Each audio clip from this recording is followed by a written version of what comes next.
தனுசு ராசிகளை தனுசு ராசியை பொறுத்தவரை மிக மிக அற்புதமாக இருக்குது. தனுசு ராசி 10ஆம் இடத்துல 9ஆம் இடத்துல பயணம் பண்ணக்கூடிய சந்திர பகவான் எதிர்பாராத திருப்பமாக பல்வேறு லாபங்களை எளிதாக கொடுக்கக்கூடிய ஒரு அற்புதமான நாள். தந்தை வழி உறவுகளில் ஏற்பட்ட கருத்து முரண்பாடுகள், சொத்து பிரச்சனை, கடன் பிரச்சனைகளை தீர்க்கக்கூடிய ஒரு அற்புதமான நாள். இந்த நல்ல நாள் தனுசு ராசி என்பர்கள் சென்னை கோயம்பேட்டில் அருள்பாலிக்கூடிய குறுங்காலீஸ்வரர் மனசு நாளை தொடங்கும் போது இன்றைய நாள் ஒரு அற்புதமான நாளாக உங்களுக்கு அமையும். மகர ராசிகளை மகர ராசியை பொறுத்தவரை மிக மிக சிறப்பாக இருக்கும். மகர ராசிக்கு 9ஆம் இடத்துல 8ஆம் இடத்துல பயணம் பண்ணக்கூடிய சந்திர பகவான் நிலையான வாழ்க்கை, 7.5 சனியில் தடுமாறக்கூடிய வாழ்க்கை, அந்த தடுமாறக்கூடிய வாழ்க்கையிலிருந்து நிலையான வாழ்க்கைக்கான போராட்டத்தை முன்னெடுக்கக்கூடிய ஒரு அற்புதமான நாள். இந்த நல்ல நாள் மகராசி அன்பர்கள்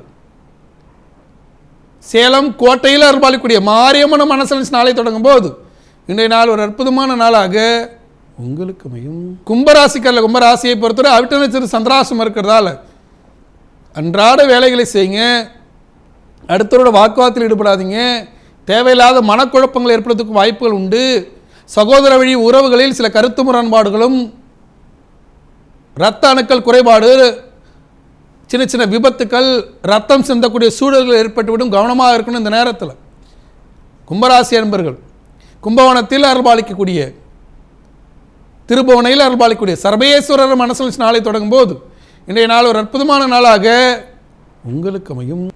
மீனராசிக்கால மீனராசியை பொறுத்தவரை மிக மிக அற்புதமாக இருக்குது. மீனராசிக்கு 7ஆம் இடத்தில் பயணம் பண்ணக்கூடிய சந்திர பகவான் எதிர்பாராத திருப்பமாக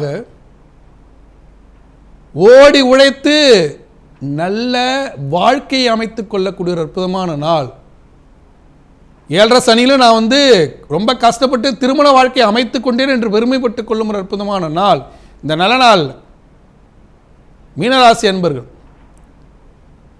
திருப்பூர் அருகே சிவன் மலையில் அருள்பாலிக்கூடிய முருகப்பெருமான மனசு நாளை தொடங்கும் போது இன்றைய நாள் ஒரு அற்புதமான நாளாக உங்களுக்கு அமையும்.